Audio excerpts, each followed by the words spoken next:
Primero, agradecer a todos los miembros que están actualmente conectados con nosotros para esta sesión de incorporación. Bueno, la tónica más o menos va a ser la misma, va a ser esta.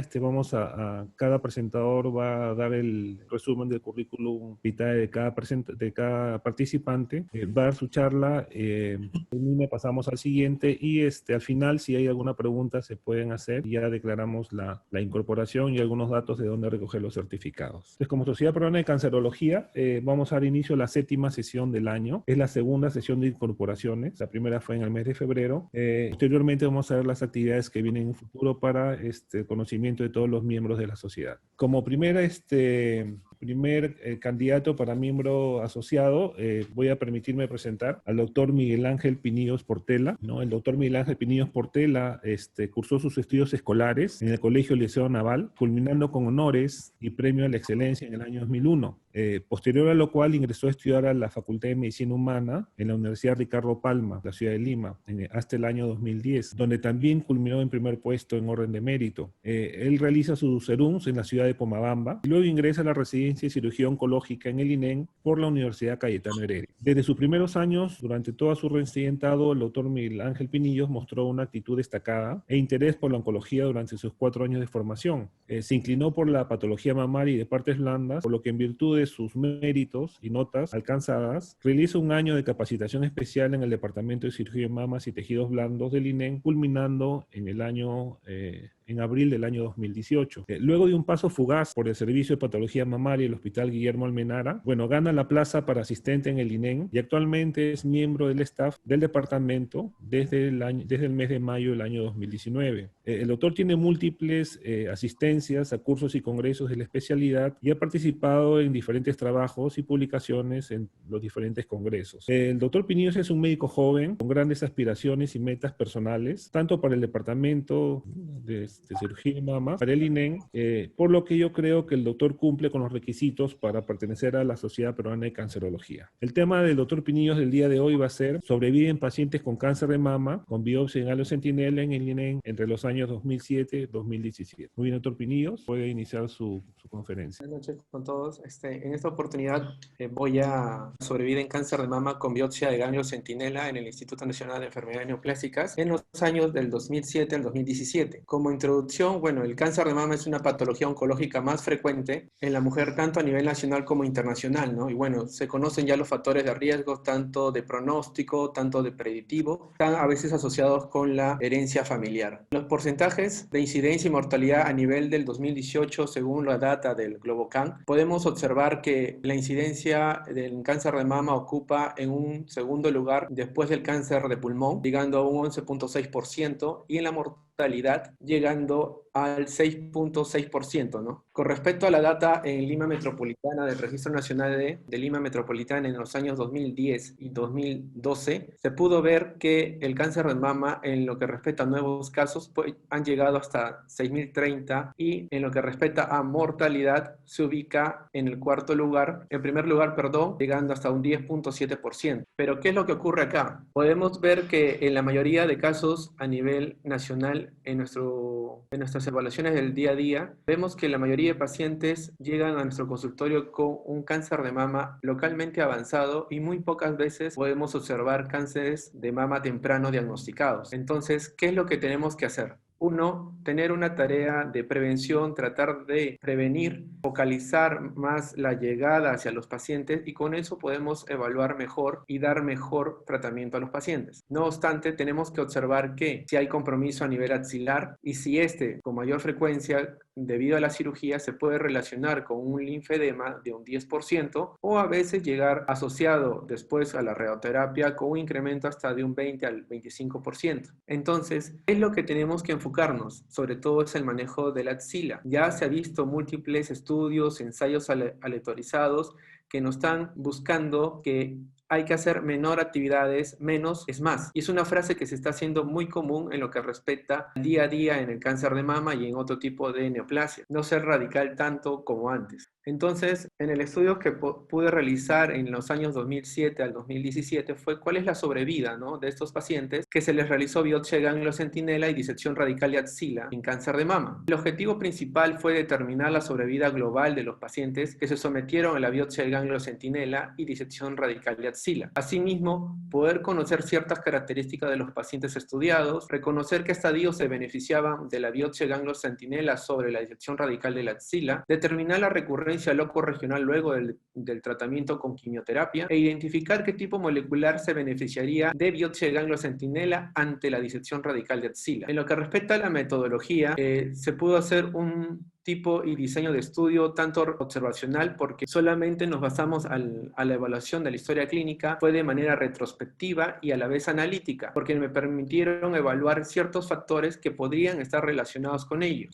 El diseño muestral, bueno, se basó a pacientes de nuestra institución en los periodos del 2007 al 2016. ¿Qué criterios utilicé para ello? Bueno, en los criterios de inclusión se tomaron en cuenta pacientes mayores de 18 años que tengan como mínimo 6 meses de control con diagnóstico de cáncer de mamas operado en nuestra institución y que han recibido tratamiento de quimioterapia neoadyuvante o no hayan recibido este tratamiento. Criterios de exclusión: historia clínica incompleta, con diagnóstico de cáncer de mama metastásico y pacientes que han recibido tratamiento con radioterapia como neoadyuvancia.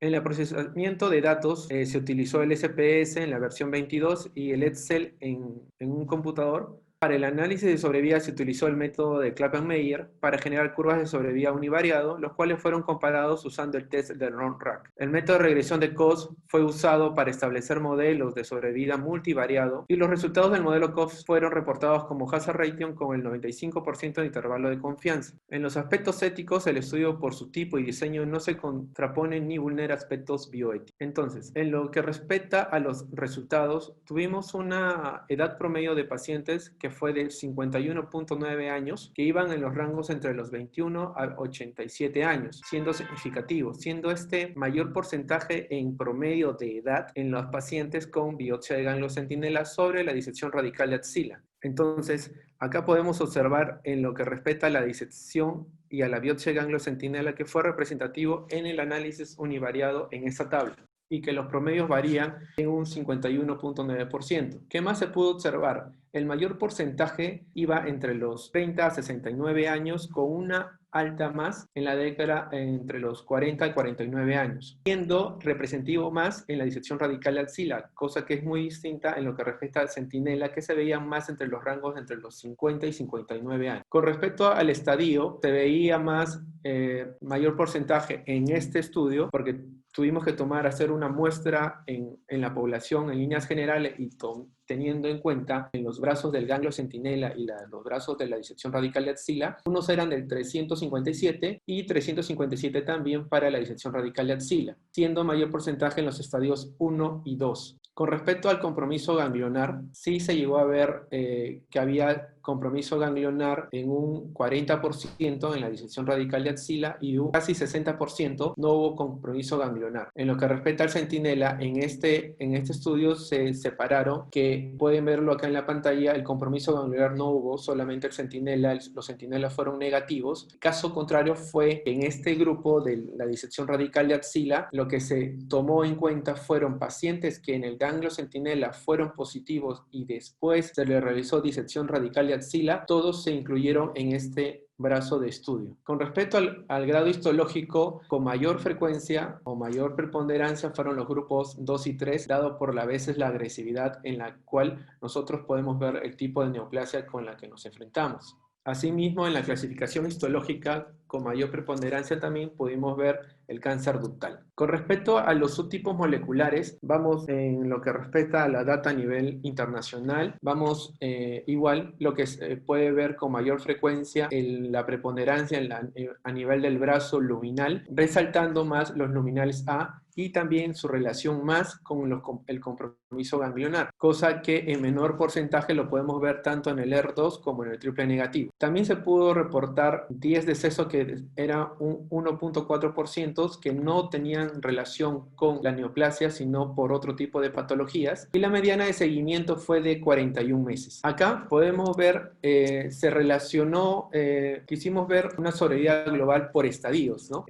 Si bien es cierto, no fue significativo tanto en el grupo 1 ni en el 2, podemos ver que siempre hay una tendencia un poco mayor en la que respecta al ganglio centinela. No se tomó en cuenta el estadio clínico 3 en lo que respecta a las curvas de sobrevida, dado que no hubo decesos. En lo que respecta a los subtipos moleculares, acá sí podemos ver de igual modo, no hubo una cierta diferencia en lo que respecta a significancia entre el centinela y la disección radical de axila. Sin embargo, sí podemos observar que hay cierta preponderancia a mejor sobrevida en lo que respecta al realizar pacientes, por decirlo así, en diagnósticos más tempranos y en el cual sí podemos realizar la disección, la biopsia de ganglio centinela. Y lo podemos ver en cada cuadro. Las diferencias, bueno, acá hay una pequeña diferencia en lo que respecta al primer cuadro superior de la izquierda, pero en líneas generales podemos ver que la biopsia de ganglio centinela va un poco mayor, un poco mejor, por decirlo así, en lo que respecta a la sobrevida en relación a la disección radical de axila. En lo que respecta a las curvas de estimación de sobrevida global según el tipo de tratamiento quirúrgico, podemos ver que sí hubo una significancia en lo que respecta al ganglio centinela sobre la disección radical de axila, llegando con un P significante a 0.32. Y esto, bueno, es lo que siempre hemos visto en los anteriores cuadros, a pesar que no había significancia en lo que respecta a los estadios, en lo que respecta al tipo molecular, pero con respecto a la técnica quirúrgica sí. En este cuadro podemos ver una diferencia en lo que respecta a las diferencias tanto en la evaluación univariada como en el multivariado, y lo que resulta significante es sobre todo en la parte del grado histológico, sobre todo en el análisis univariado. En el análisis multivariado no se vio significativo ninguno de los puntos en cuenta tomados en este estudio. Ahora, la asociación entre el tipo de tratamiento y la recurrencia en el total de pacientes. Entonces, lo dividimos en recurrencia loco-regional, en recurrencia a distancia y en si hubo o no la recurrencia en líneas generales. Entonces, lo que podemos ver que en recurrencia a nivel a distancia sí fue significativo en este hallazgo, y sobre todo se veía que era mayor en la disección radical de axila sobre el ganglio centinela, llegando a un 2.5% versus un 0.3%. Entonces,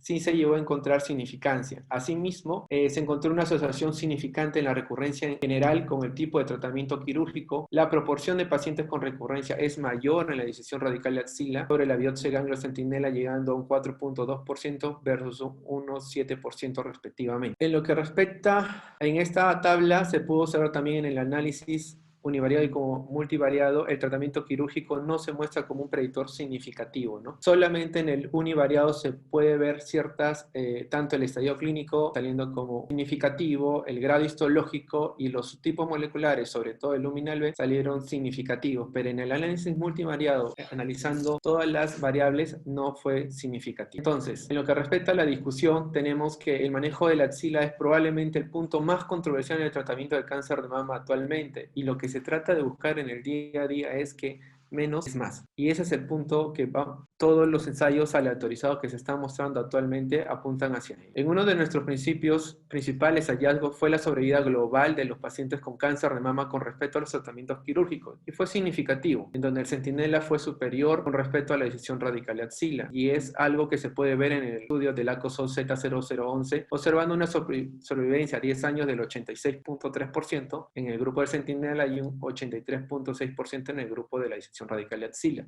En lo que respecta a recurrencia, se observó que la recurrencia a distancia y de manera global era significativo, siendo mayor en la disección radical de axila, y eso apunta, dado que conforme hay mayor compromiso a nivel ganglionar, la sobrevida en líneas generales, la agresividad de la enfermedad es mucho mayor. y eso también se pudo corroborar en los estudios. Bueno, y acá, por ejemplo, en la recurrencia locorregional no se aprecia significancia estadística, que se encontró lo mismo, se encontró en el ACOSOT Z0011, a pesar de que el centinela fue relativamente mayor, y eso lo pudimos ver en las diferentes gráficas. En el análisis univariado con respecto a la recurrencia se aprecia que había una influencia en el estadio clínico, el grado histológico, sobre todo el G2 y el G3, en los luminales y el R2 puro, pero en el análisis multivariado no se logró significancia en uno de ellos. No obstante, en el estudio del ACOSOT Z0011 se aprecia que el estatus de los receptores hormonales tiene significancia estadística en el análisis multivariado, no observándose en las demás variables como lo sucede en el estudio realizado. Entonces, con respecto a los tipos moleculares, se aprecia que fue significativamente estadístico en la asociación con el tratamiento quirúrgico, observando que el luminal A llegaba a un 34.9%, el luminal B el 27.5%, los triple negativos 17.4%, el luminal B con sobreexpresión del R2 en un 10.5% y en el R2 puro un 9.9%. En el estudio que realizó el doctor Dunsta y colaboradores sí se concluyó que la mujer latina tenía formas más agresivas y era el tipo triple negativo el que sobresalía en lo que respecta a la agresividad. En conclusiones, se puede observar que la sobrevida global de las pacientes con cáncer de mama fue superior en pacientes sometidas a biopsia de ganglio centinela en comparación a pacientes con disección radical de axila. Y eso se ve sobre todo por la agresividad de la enfermedad a nivel axilar, que ya le disminuye en lo que respecta a la sobrevida dependiendo de la cantidad de ganglios que pueden comprometer. La asociación de la edad y el tipo de tratamiento quirúrgico fue significativo, identificando que las pacientes con un poco más de edad se encuentran en el grupo del ganglio centinela. El tipo molecular de cáncer de mama más frecuente fue el tipo luminal, resaltando el luminal A en el abordaje quirúrgico axilar, como menciona la literatura, que dicho tipo tiene más afectación locorregional. La recurrencia locorregional fue similar en ambos grupos, sin embargo, en la recurrencia a distancia y de manera global, la disección radical de axila, igual lo que se muestra en la literatura a nivel mundial, que habiendo un compromiso ganglionar predispone la agresividad de la enfermedad en él. Bueno, y eso sería todo. El mensaje con esta exponencia, bueno, sería menos es más, y es lo que tratamos de apuntar en el día a día, en lo que respecta al tratamiento que le hacemos a nuestros pacientes. Y me quedo con esta frase de Henry Mash que dice, pues hace falta 3 meses para aprender a hacer una operación, 3 años para saber cuándo hacerla y 30 años para cuándo no hacerla. Muchas gracias con todo. Muchas gracias, doctor Pinidos, por su exposición. Bueno, como dijimos al final, si hay alguna pregunta, la haremos para no perder la concatenación de las exposiciones. Bueno, como siguiente expositor, vamos a dejar al doctor Julio Bogatá Saba, miembro titular de la Academia de la Sociedad Peruana de Cancerología, para que haga la presentación de la doctora Fiorella Oré Sánchez. Buenas noches, señores autoridades de la Sociedad Peruana de Cancerología. Es para mí motivo de satisfacción presentar a Fiorella Oré Sánchez como miembro asociado de nuestra sociedad. Y la satisfacción es porque he tenido la oportunidad de seguir más o menos de cerca su formación en la subespecialidad de mamas y tumores de tejidos blandos. Fiorella realizó su pregrado entre los años 2003 y 2009 en la Universidad Peruana Cayetano Heredia, obteniendo el grado de bachiller en medicina y el título de médico cirujano. Es de notar que realizó su internado rural en Oxapampa y en Posuso y sus serums en Huancavelica, lo que le ha permitido conocer de cerca seguramente los problemas y carencias tanto desde el punto de vista económico como de salud que tienen los pobladores del Ande, así como tienen los pobladores de la ceja de selva de nuestro país.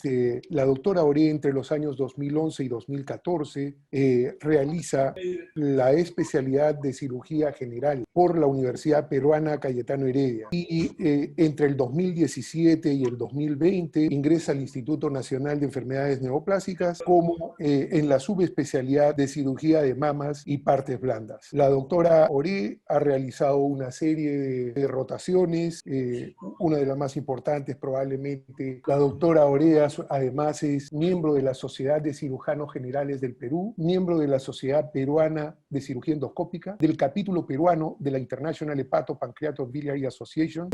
Por tal motivo, creo que la Sociedad Peruana de Cancerología se va a ver enriquecida con la incorporación de Fiorella Oré. Ella va a presentar como trabajo de incorporación el estudio titulado Eficacia de la biopsia por aspiración con aguja fina para tumores palpables mamarios. Esta técnica es una técnica que ojalá que la pudiéramos difundir en nuestro país. Es una técnica relativamente sencilla, de bajo costo, con pocas complicaciones, solo que necesitaríamos tener entrenamiento a mayor cantidad de citólogos. Dejamos pues el micro a la doctora Ore para que presente su trabajo. El tema que voy a desarrollar es un trabajo que se vino realizando desde el año 2017.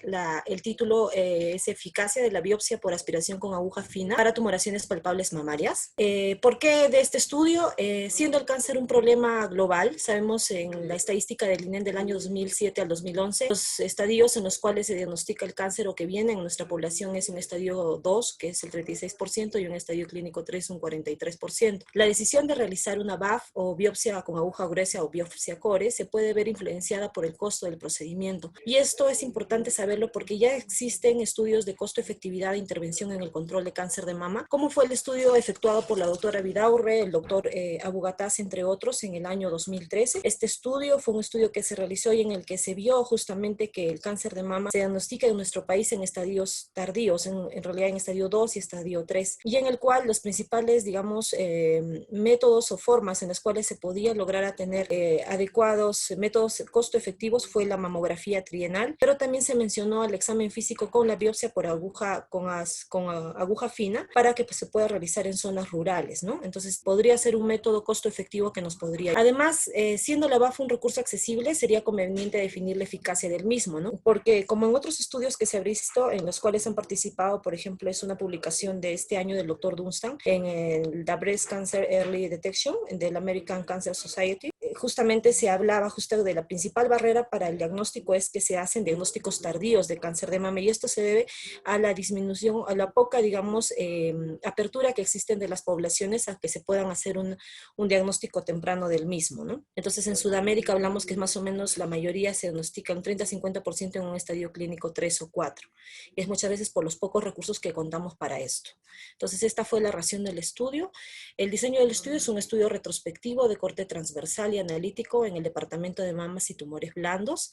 Se revisó las historias clínicas de pacientes con sospecha clínica y o radiológica de cáncer de mama sin diagnóstico previo de cáncer al ingresar al departamento desde febrero del 2017 hasta diciembre del 2019, que contarán con un estudio de BAF de mama y o biopsia con aguja gruesa o resultado de histopatología posterior a un procedimiento quirúrgico. Fue un muestreo no probabilístico de casos no consecutivos y en base a criterios de inclusión y exclusión. Los criterios de inclusión fueron pacientes sin diagnóstico previo de cáncer de mama al ingresar al departamento de mamas y tumores blandos, lesiones palpables de mama y que sean visibles por ecografías descritas en la historia clínica, pacientes a las que se realizó obviamente la BAF en el INEN, pacientes a las que se realizó un estudio histopatológico, puede ser la biopsia core o un estudio posterior a un procedimiento. Criterios de exclusión, pacientes que tenían inflamación incompleta en la historia clínica o con lesiones no palpables reportadas en la historia clínica. Los resultados de este estudio se midieron como justamente nuestro estudio acerca de eficacia, lo medimos a través de la validez de la BAF, a través de la sensibilidad y especificidad, la seguridad de la prueba a través de los valores de verdaderos positivos, verdaderos negativos y el valor predictivo positivo y valor predictivo negativo, y el grado de acuerdo que lo trabajamos a través del índice de concordancia kappa para ver la concordancia entre los resultados de citología con las biopsias, ya sea biopsia core o resultado posterior a un procedimiento quirúrgico, que tenía que resultar ser mayor de 0.6 a 0.8 para considerarlo de un acuerdo sustancial. Entonces, en este cuadro podemos ver que tuvimos un N total, o sea, un muestreo total de 99 pacientes, de los cuales el promedio de edad fue de 50.8 años, con un mínimo de 26 años y un máximo de 86 años. El promedio, el grueso de la población en estudio estuvo entre los 40 y 60 años. Si consideramos las muestras para BAF más biopsia core, tuvimos un total de 41% de casos. BAF más cirugía, estoy hablando de un procedimiento quirúrgico, 9%, y los tres procedimientos BAF más biopsia core más cirugía, 49%. En cuanto a lo que es el reporte citológico, podemos ver que un 75% fue citología maligna. Consideremos de acuerdo a los reportes internacionales o digamos, a los estándares internacionales de Yokohama, la clasificación del reporte citológico es insuficiente o insatisfactorio, que es el C1, benigno C2, atipia S3, sospechoso de malignidad C4 y maligno S5. En función de estas categorías hemos categorizado. El C5 más o menos es un 75% y en segundo lugar está con benigno 14%. En el caso de las biopsia cores no existe, digamos, un estándar internacional, simplemente clasificarlo como maligno, benigno benigno insatisfactorio y cuando no se hizo la biopsia con AUCORE, malignos un 76% de casos y benignos 13%. Y el diagnóstico quirúrgico, es decir, un procedimiento posterior, ya sea un acto quirúrgico en clínica de día, en cirugía mayor, que fue un total con un diagnóstico de carcinoma de 46%, no tuvieron cirugía un 41% y tumores benignos 4%. Entonces, cuando nosotros hablamos de la comparación del reporte citológico con el reporte de la biopsia core, o sea, biopsia con aguja gruesa, estamos para definir la eficacia que tenemos que ver a través de la sensibilidad y especificidad, podemos ver estos valores importantes. En el cuadro podemos mostrar, ¿no? Citología con biopsia core haciendo un cruce, tenemos que 74% fueron verdaderos positivos. Lo que nos interesaría es saber cuántos falsos negativos tuvimos, que es 2, y cuántos falsos positivos tuvimos, que fueron 3. Ahora, si vemos en el total, son 88 pacientes, pero el total son 90. No se consideraron 2 pacientes. Uno de ellos no se consideró porque tuvo muestra citológica insatisfactoria con un reporte de biopsia final benigno, y otro paciente que tuvo muestra citológica maligna con reporte de biopsia insatisfactoria o indeterminada. El AP final me refiero al post cirugía, que fue un fibroadenoma, ¿no? Entonces, considerando, digamos, estas 2 excepciones y 88 pacientes, como tal tenemos una concordancia entre comparando citología con biopsia con aguja gruesa, una concordancia de 75%, que es sustancial, llega a una sensibilidad de 97%, especificidad de 75%, un valor predictivo positivo de 96% y valor predictivo negativo de 81%. Cuando nosotros estamos hablando de la comparación de reportes citológicos, o sea, BAF con diagnóstico quirúrgico como tal, es decir, después de un procedimiento quirúrgico, igual, ¿no? Tenemos falsos positivos 2, no tenemos falsos negativos, y del total, que son 58 pacientes, solamente se llegó a incluir 55. No se incluyeron 3 casos. Un caso fue porque el paciente tuvo una muestra citológica insatisfactoria con un diagnóstico final quirúrgico de hiperplasia ductal, y 2 casos porque tuvieron muestra citológica maligna con diagnóstico final quirúrgico de respuesta completa. En estos casos me refiero a que si nosotros comparamos la BAF con el resultado final histopatológico, en estos 2 casos estamos hablando de pacientes que tuvieron una BAF, tuvieron biopsia core positiva para cáncer, pero que fueron a neoadyuvancia, y obviamente en la cirugía ya no se encontró enfermedad residual. Entonces ya no se pudo hacer la comparación entre lo que es la citología con el diagnóstico quirúrgico. Por eso es que no se incluyeron esos 2 casos. Sacando estos 3 casos, tenemos un valor diagnóstico del reporte citológico en relación al diagnóstico quirúrgico, una concordancia de 78%, sensibilidad 100%, especificidad 66%, valor predictivo positivo 96% y predictivo negativo de 100%. Entonces, si estamos hablando de estos resultados es porque somos, digamos, concisos en cuanto a lo que queríamos mostrar con este estudio. El propósito del estudio fue determinar la eficacia de la BAF frente a la biopsia core o pieza histopatológica a través de la validez, la seguridad de la prueba o índice de concordancia, además de determinar las características clínicas. Hay metaanálisis previos donde se ha comparado ya la sensibilidad y especificidad de la biopsia core para el diagnóstico de tumores de mama, que es en promedio de 86 a 100%, la sensibilidad y la especificidad de 80 a 100%, y para la BAF es de 35 a 95%, la sensibilidad y especificidad de 48 a 100%. Si nos damos cuenta, nosotros hemos tenido valores un poco más elevados. En nuestro estudio, la BAF en el diagnóstico de lesiones de mama palpables resulta tener una sensibilidad de 97% y especificidad de 70%, teniendo como un gol estándar la biopsia core con un índice de concordancia de 70% o 0.7. En el caso, si comparamos BAF con un gol estándar, que es la pieza histopatológica final posterior a una cirugía, llegamos a tener una sensibilidad de 100%, especificidad de 66% con un índice de concordancia de 0.71, que también es sustancial. En el estudio tenemos 2 muestras de citología insatisfactoria insuficientes, y esto es importante mencionar porque cuando hemos presentado el trabajo tenemos que considerar que ya previamente en el año 2011 se ha presentado un estudio previamente por el Departamento de Prevención, en el cual igualmente se estudió la eficacia de la BAF frente a para lo que es el estudio, el diagnóstico de lesiones sospechosas de mama, ¿no? Pero se encontró que tuvieron más o menos una muestra insatisfactoria del 19%. Según los protocolos internacionales y citología, no puede haber muestras insatisfactorias que excedan el 5%, y de encontrarse en entre el 10 y 20% se tiene que volver a hacer el procedimiento. Probablemente en el estudio previo que ya se había realizado hubo un problema en cuanto a lo que es la técnica que se pudo realizar. En nuestro estudio, digamos, lo que se revisó en todas las BAF, hay que tener en cuenta que todas las BAF fueron realizadas por el citopatólogo, ¿no? Y que se hizo una verificación on-site de la muestra, lo que permite optimizar una muestra adecuada y evitar justamente estas citologías insatisfactorias o insuficientes. El promedio de edad para la BAF positiva para carcinoma, y dentro de eso se considera adenocarcinoma, carcinoma o neoplasia mesenquimal, fue de 52 años. La tipia, que es proliferación ductal con tipia, 49 años. Se reportaron 11 pacientes con BAF negativa, o sea, biopsia negativa benigna, que fue mastitis, fibroadenoma, los principales diagnósticos, de los cuales 2 pacientes tuvieron biopsia core positiva para carcinoma, es decir, contamos con 2 falsos negativos. Y estos 2 falsos negativos, si vemos en la biopsia final o en el estudio final histopatológico, fueron neoplasias papilares, y es en lo que la literatura describe que es el problema de las BAF. Para los falsos negativos generalmente se da para este tipo de neoplasias papilares, ¿no? Se reportaron 77 pacientes con BAF positiva maligna, las categorías C3, C4 y C5, de las cuales 3 pacientes tuvieron biopsia core negativa, por lo que se trata de 3 falsos positivos. Y esto se ve en la neoplasia fibroepitelial y hiperplasia ductal usual, que justamente en la literatura también se describe para lo que es BAF, para los falsos positivos. Y se reportaron 51 pacientes con BAF maligna, de los cuales 2 tuvieron resultados post cirugía negativos, es decir, 1 tuvo un falso positivo que fue por un fibroadenoma, ningún falso negativo en el caso de esto. Entonces, la conclusión es que la biopsia por aspiración con aguja fina en el diagnóstico de lesiones mamarias palpables sospechosas puede ser una prueba útil por tener una sensibilidad y especificidad comparable con la biopsia core cuando se realiza de acuerdo a protocolos estandarizados. Y en realidad ya tenemos estudios que se han llevado a cabo. Uno de los, digamos, pilotos más importantes que se ha realizado es por una institución, es una agencia internacional de investigación de cáncer, que es PAT, está liderada por Caroline Weil, que realizó un estudio, ya un piloto de ensayo en Pacasmayo, y que luego lo realizó en el año 2016 en Trujillo, en el cual tienen, digamos,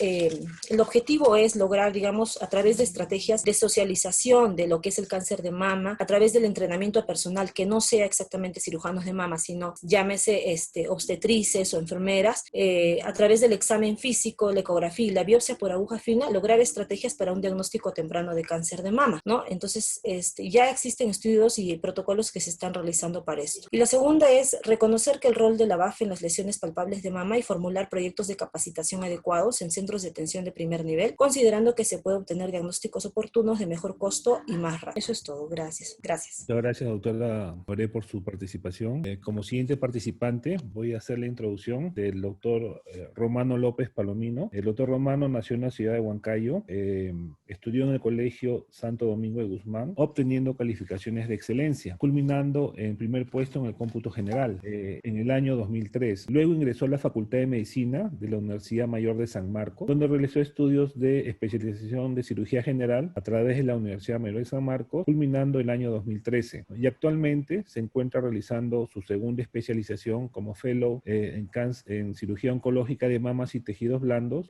cursando actualmente el tercer año de fellow. Entre otros estudios, tiene un diplomado en auditoría médica y una maestría en ingeniería biomédica. Tiene también varias asistencias a cursos y congresos de la especialidad. El doctor Romano también es un médico joven, correcto, proactivo, por lo que creo que el doctor Romano López cumple con los requisitos para ser miembro de nuestra sociedad. Su tema de incorporación es cáncer de mama en mujeres jóvenes, características clínicas, patológicas y epidemiológicas en mujeres menores de 35 años en el Instituto Nacional de Enfermedades Neoplásicas desde el año 2013 a 2018. Doctor Romano, lo dejamos con su exposición. Muchas gracias, doctor Cotrina. El tema que voy a presentar es un tema que llama mi atención desde el primer año que empecé la especialidad. De hecho, parte de mi vocación para poder seguir la especialidad de cirugía oncológica tiene que ver con el cáncer de mama en mujeres jóvenes, desde mi primer acercamiento en algún servicio de poder interno de medicina. Y eso me llevó a investigar y conocer y poder entender cómo es el comportamiento de esta enfermedad. En primera instancia, el cáncer de mama representa a nivel mundial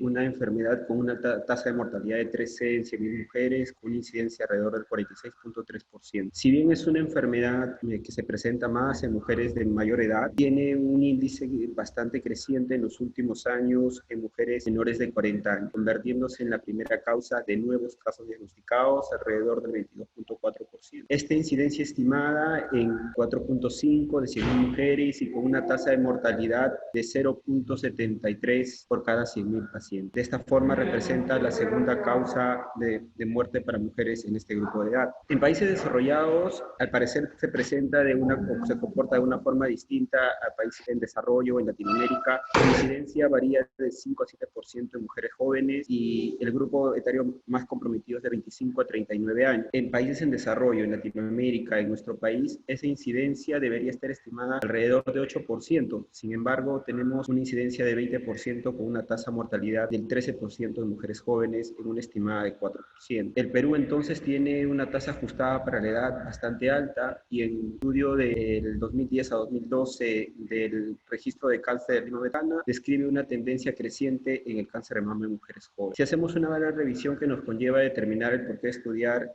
cáncer de mama en mujeres jóvenes, vamos a encontrar la revisión de Oncologist sobre el cáncer de mama en Latinoamérica, que condice lo que yo acabo de mencionar, ¿no? En países como Latinoamérica se evidencia un 20% de incidencia de casos, correspondencia a países desarrollados como en Norteamérica del 12%. Entonces, el cáncer de mama en mujeres jóvenes en países de Latinoamérica tiene una tasa creciente, tiene un rostro más joven y en lo subsiguiente tendría que ver también una biología molecular distinta, y eso es lo que describe en la serie de estudios que presentó el IMAR. Todos ellos han comparado distintos grupos de edad, mujeres menores de 40 años, menores de 4 años, alrededor de los 40 años, y en todos ellos el resultado de Hazard Radio corresponde a que la edad per se, independientemente del tamaño tumoral, del compromiso axilar y del inmunofenotipo descrito, conlleva que representa un riesgo atribuible solo el hecho de ser más joven y cáncer. Así como en distintos estudios que han revisado las mutaciones propias del tumor en mujeres jóvenes en comparación a sus contrapartes mayores, se ha evidenciado no solamente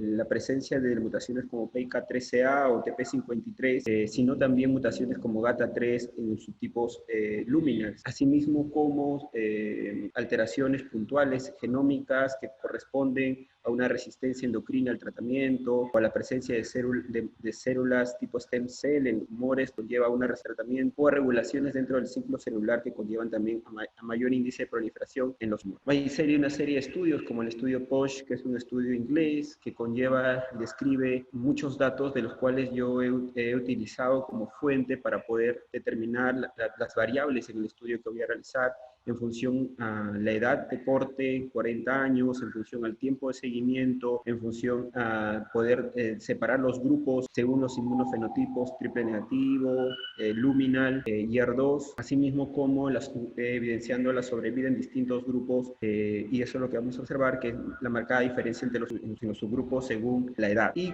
finalmente, un artículo o una revisión que conlleva gran información en la que yo he basado gran parte de mi marco teórico y la búsqueda de mis variables en el estudio realizado en la institución, es el congreso del BCIG4, ¿no? Es decir, un congreso que viene desarrollándose desde 2003 en Europa, es ejecutado por ESMO y el ESO, y busca determinar características importantes que no son muy diferentes a la contraparte de mujeres mayores, sin embargo, enfoca el manejo, las oportunidades de tratamiento mejores para este grupo especial de pacientes con cáncer de mama. Entonces, ubicado en ese contexto de la necesidad teórica y la necesidad práctica en Latinoamérica o en nuestro país de poder conocer si la edad temprana se asocia a un factor de mal pronóstico, desarrollé durante estos 2 años en el Fellow de cirugía de mamas y tumores blandos un estudio que busca determinar las características clínicas en el cáncer de mama en mujeres de 40 años. Se incluyeron las historias clínicas de las pacientes atendidas en el instituto del 2013 al 2005. Se excluyó las historias clínicas incompletas o que no cuentan con los datos necesarios. Asimismo, pacientes de 35 años que no cuentan con una revisión confirmatoria de la patología. Se hizo un estudio descriptivo longitudinal retrospectivo utilizando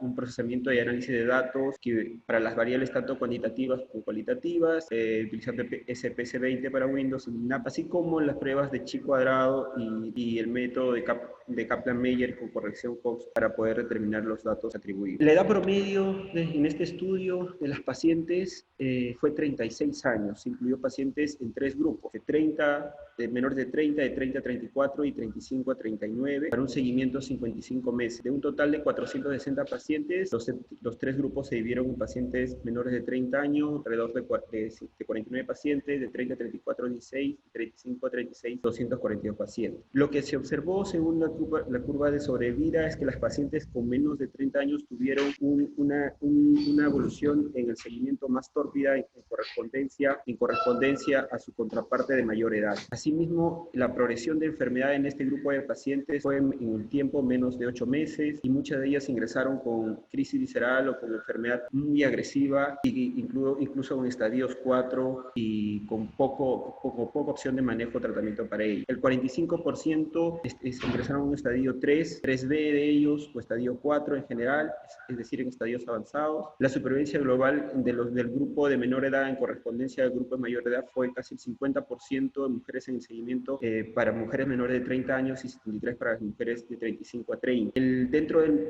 Dentro de los subtipos moleculares que se describieron, los luminal estuvieron alrededor del 52%. Muchas de las historias presentaron una dificultad para determinar si era luminal A, luminal B, porque no se describían todas estos valores, por eso incluimos a todas como un grupo de luminal. Triple negativo fue el 26% y ER2 alrededor del 22%. Y el tamaño tumoral, que es un dato que demuestra el grado de compromiso a nivel local, ¿no? Estuvo alrededor de 3 como el factor de mayor mal pronóstico y alrededor del factor más frecuente en este grupo de pacientes. En un grupo de ellas estuvo no precisable porque ya habían tenido cirugías en otra institución asociada a otro manejo o a otro tipo de cirugía. Ya habían venido operadas o con biopsias decisionales pensando que era una lesión benigna. Dentro del manejo con quimioterapia que se dio como una ayudancia, el 80% fue a 4 ciclos con AC y 12 con Plitecel. Dentro del manejo que se dio para terapia de control de los luminal fue anastrozol en un 55%, en el grupo que pudo recibir. Dentro de las opciones de manejo quirúrgico que se brindaron al grupo de pacientes que fueron a cirugía, la mastectomía con la mastectomía radical modificada fueron alrededor del 66%, siendo la cirugía de conservación solo el 34%, y de ella la opción que se brindó fue la cuadranectomía más disección radical de axila, como más frecuente. Todavía sigue siendo la mastectomía con disección de axila, es decir, la mastectomía radical modificada, la actitud quirúrgica más frecuente en este grupo de pacientes. Dentro de las pacientes que tuvieron receptores de estrógeno positivo, llamó la atención que el 60% de ellas fueron a control con salpingoctoría bilateral, y el grupo que no estuvo en esto, que continuó con tratamiento, fue con anastrozol, y aquellas que también fueron a salpingoctoría bilateral también fueron a anastrozol como terapia dual de control en las pacientes con receptores de hormona. Dentro de los estudios genéticos que se ofrecen a las pacientes jóvenes con cáncer de mama en esta serie de pacientes revisadas, de historias revisadas, evidenció que si bien fueron a consulta genética 118 pacientes, 242 no fueron incluidas en ningún estudio genético, ni consejería, ni asesoría genética. Y de este 118% de pacientes que sí fueron a genética, solo la mitad tuvo un resultado, si bien fue positivo o negativo para alguna mutación evidenciada, ¿no? Y de ellas, la mutación BRCA1 y BRCA2 solo se presentó en el 18% de estos casos, ¿no? Y se ofreció a ellas mastectomía reductora de riesgo, efectivizando solamente en un 20%. Dentro de los datos sobre progresión de la enfermedad en función a los 3 grupos mencionados, si bien el grupo de 35 a 40 años en el seguimiento de los 5 años tuvo progresión a distancia, un grupo de ellas tuvo enfermedad a distancia pero estable y aún siguen controles. El grupo de mujeres que tuvieron progresión a distancia fueron un grupo de mujeres que tuvieron una mortalidad más pronta o una progresión visceral más agresiva. Entonces, tenemos los datos objetivizados en este estudio, es que el inmunofenotipo más frecuente es el luminal B. A correspondencia de los estudios realizados por Asim y Anders, que definieron los inmunofenotipos más frecuentes, en el cual había un creciente aumento del grupo basal. En el grupo de 2013 a 2015 sigue siendo el grupo luminal el más frecuente. Sin embargo, se ve un crecimiento según los datos obtenidos por Asim en el 2012 en función a los grupos triple negativos mayor, ¿no? Es decir, hay un buen grupo de triples negativos que están siendo captadas o llegan a consulta, pero sin embargo sigue siendo el grupo luminal el más frecuente. Se ha descrito el cáncer de mama en mujeres jóvenes como un factor independiente asociado a la biología intrínseca del tumor, y así tiene más probabilidad de desarrollar subtipos más agresivos. Exactamente, la edad de presentación de la enfermedad, como corresponden los datos presentados, demuestra un factor de riesgo más agresivo asociado al subtipo molecular del tumor. En la revisión de las historias clínicas no se identificaron datos tanto en las notas o tanto en los estudios o interconsultas en la que se identifiquen señales de riesgo de conducta psicosocial del paciente en cuanto a su cirugía o al tratamiento, ¿no? Comparando un estudio que presentó el doctor Vallejos, en el cual revisó 518 casos de pacientes premenopáusicas, el cual presentó una supervivencia global en función de estas pacientes a sus contrapartes mayores, los datos son bastante similares. El tiempo libre de enfermedad fue menor, pues, para mujeres menores de 35 años. El grupo de mujeres que presentan cáncer de mama menos de 35 años, menos de 30 años, su pronóstico en 6 meses o al año es bastante sombrío. Y cuando se analizó en este estudio del doctor Vallejos el compromiso ganglionar, evidenció que el tiempo libre de enfermedad en los grupos de ganglios metastásicos varía entre el grupo de mujeres más jóvenes con el grupo de mujeres de mayor edad de 49 a 76%, siendo menor en el grupo mayor, y en comparación la progresión a nivel ganglionar es más frecuente en mujeres menores de 35 años en correspondencia a las mujeres mayores. Entonces el manejo del cáncer de mama requiere no solamente conocer dentro del corolario que saca este estudio, es identificar los factores de riesgo. Identificamos ya que el cáncer de mama, por la edad, por la biología del tumor, por la progresión en el tiempo, es una enfermedad bastante agresiva. Entonces, dentro de la discusión, yo conllevo que hay algunos puntos que todavía no estamos incluyendo en la historia clínica, de tal manera que podamos tener una proyección a estudiar. Lo incluyen en el BCI-4, que es el grupo que ve un capítulo que es el taller de defensa del paciente y el grupo de defensa, que toca los puntos que señalo en la diapositiva, ¿no? Involucra la calidad de vida durante el tratamiento, con la importancia en las necesidades y preferencias del individuo, es decir, de la paciente, la atención de la supervivencia posterior al tratamiento, abordando problemas psicosociales, fertilidad y el embarazo. En las historias clínicas revisadas no se hace un acápite sobre esos puntos en los pacientes menores de 40 años. Bueno, en BCI-4 menciona la importancia de desarrollar ensayos clínicos en mujeres, como la presentación de apoyos a pacientes y sus redes de apoyo, y algunos puntos asociados tanto al tratamiento como a la cirugía, ¿no? El efecto de la radiación, la toxicidad cardíaca por el tratamiento sistémico, el efecto de la densidad ósea o el deterioro asociado al tratamiento antihormonal, el deterioro de la condición asociada al tratamiento con quimioterapia, ¿no? Y alteración de la imagen corporal asociada a la cirugía. Entonces, para concluir, yo me quedo con una frase del artículo con el que inicié la conferencia, que es que publica en el título que el cáncer de mama en mujeres jóvenes en América Latina sigue siendo una carga insatisfecha y creciente. En ese sentido, este estudio permite brindar una respuesta a este desafío emergente en investigar e implementar una gestión interdisciplinaria para el reconocimiento y la atención de este grupo de pacientes de una manera multimodal. Gracias. Gracias, doctor Romano, por su interesante exposición. Vamos a dejar a la doctora Zulma Mendoza para la presentación del doctor Alberto Pajuelo para la siguiente exposición. Doctora Mendoza. Buenas noches, doctores.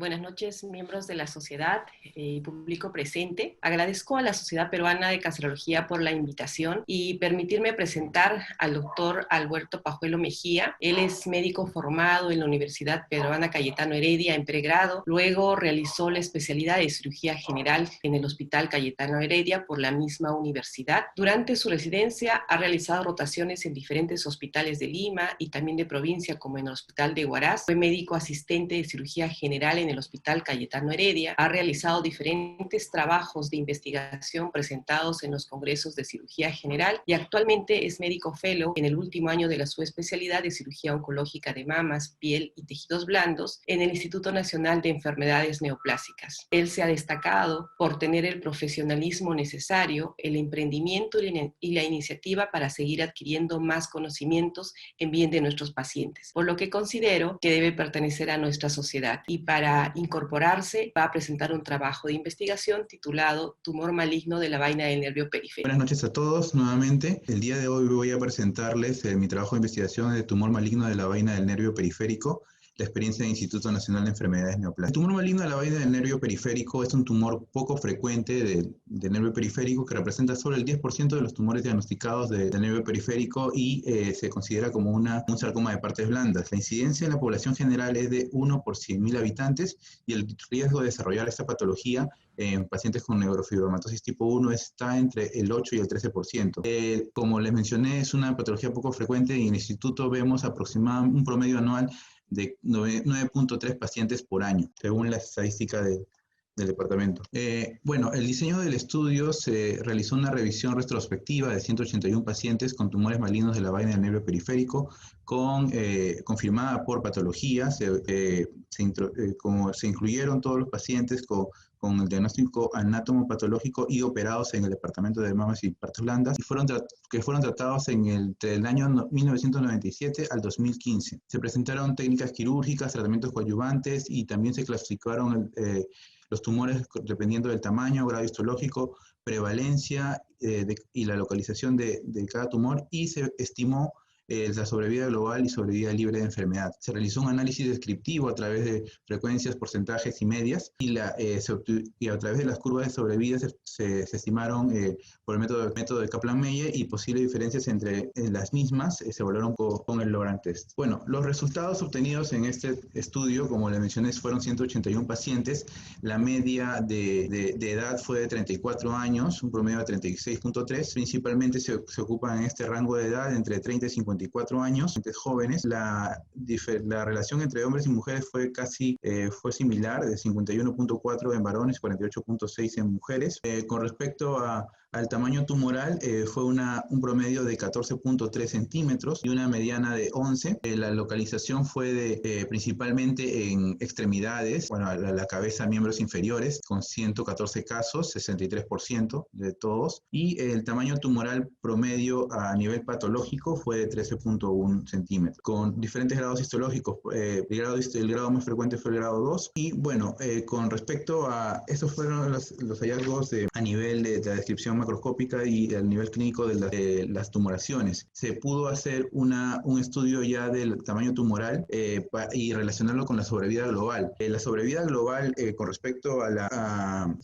esta patología fue estimada, como pueden observar aquí, al año fue una sobrevida global de 51.8%, que fue descendiendo a 24.1 a los 5 años y a los 10 años de 20.4.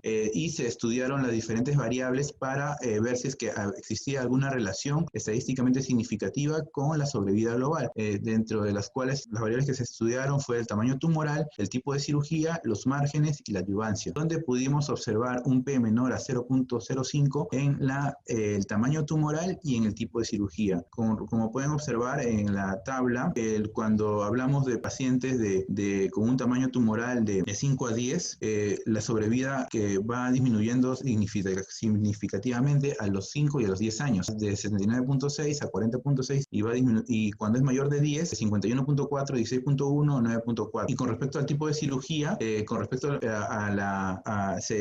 lo más frecuente fue la cirugía de conservación, dentro de la resección radical y resección local amplia, y se observó una diferencia con respecto a la sobrevida global si lo comparamos con la amputación y desarticulación. Como pueden observar en esta imagen, a nivel del tamaño tumoral, la diferencia en la sobrevida global cuando se trata de un paciente con una tumoración de menor de 5 centímetros, como la sobrevida global no se ve tan afectada en comparación a una tumoración más grande de 5 a 10 o incluso mayor de 10 centímetros. Tiene una peor sobrevida. Y con respecto al tipo de cirugía también, la resección local y la resección radical están consideradas prácticamente una sobrevida similar, al igual que la hemipelvectomía. Sin embargo, no podríamos calificarla dentro de este grupo por los pocos casos que se tuvieron, pero así lo comparamos con cirugías más radicales, el pronóstico es peor, hablando de amputación o desarticulación. Otro que se estudió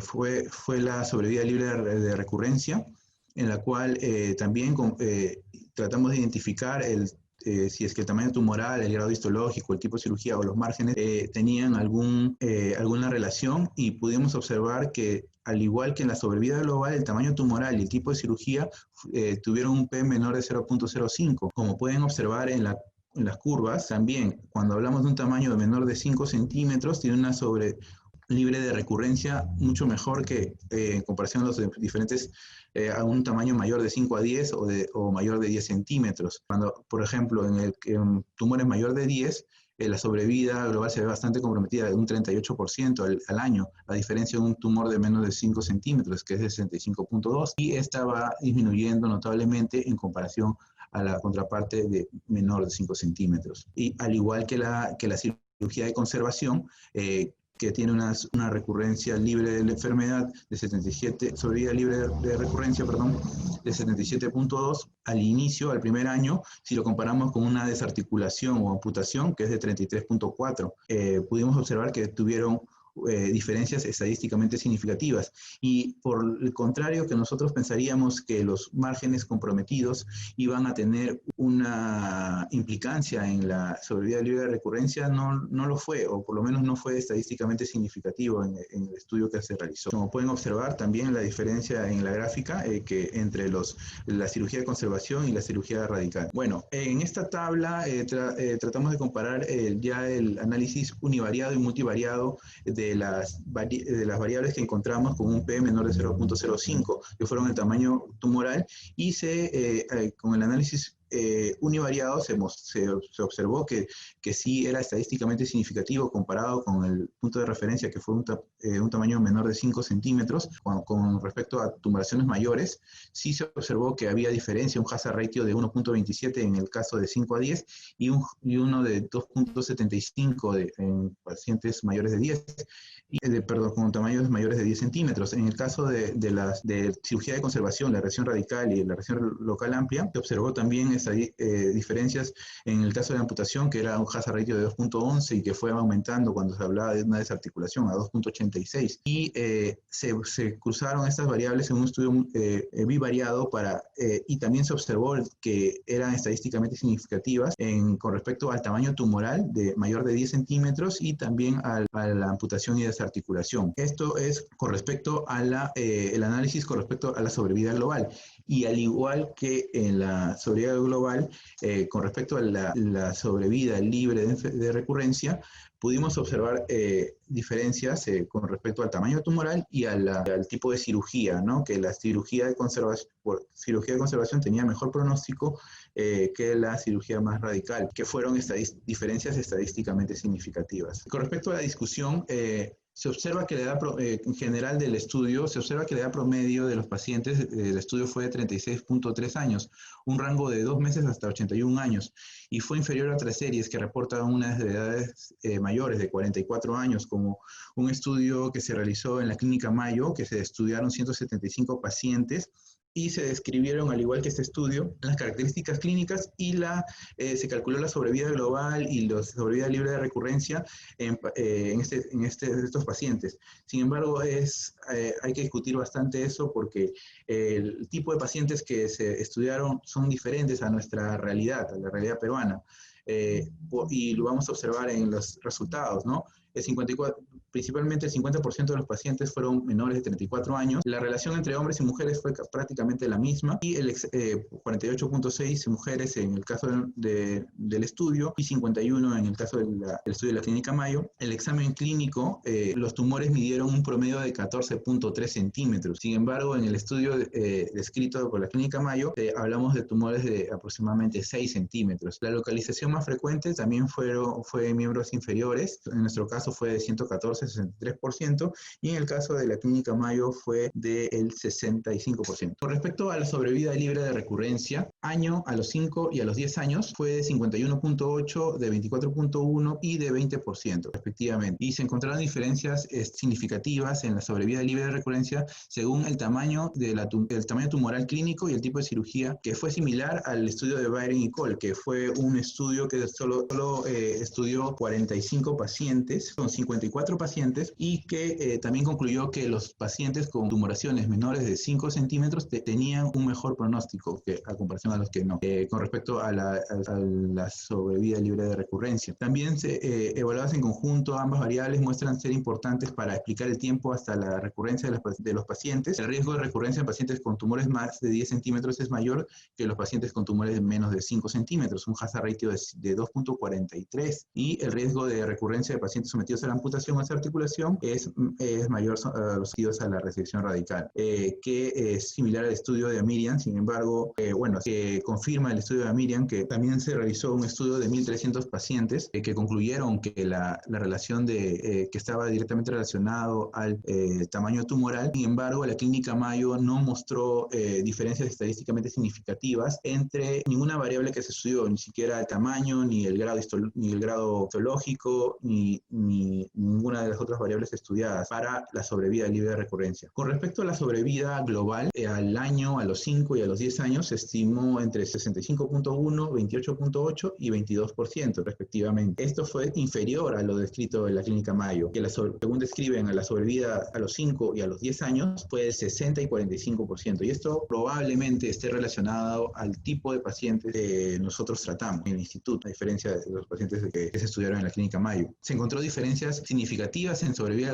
global según el tamaño clínico y el tipo de cirugía. Y en este caso sí, la Clínica Mayo también tuvo similares resultados con respecto a la sobrevida global, que influyó el tamaño tumoral y, bueno, otras variables como el grado histológico, que en nuestro estudio no. Y bueno, y evaluadas en conjunto, como mencioné hace un momento, el riesgo de muerte es mayor en pacientes con tumoraciones mayor de 10 centímetros, tiene un hazard ratio de 3.52. Y también el tipo de cirugía influye para un peor pronóstico. Hablamos de una cirugía más radical, conlleva un peor pronóstico, probablemente porque esté relacionado también a que este tipo de cirugía se realiza en tamaños tumorales mayores. Y bueno, como conclusiones, el tamaño tumoral y el tipo de cirugía resultaron ser factores que influyen en la supervivencia global y sobrevida libre de recurrencia en el tumor maligno de la vaina del nervio periférico. La cirugía realizada en nuestro estudio fue en mayor parte de tipo conservador,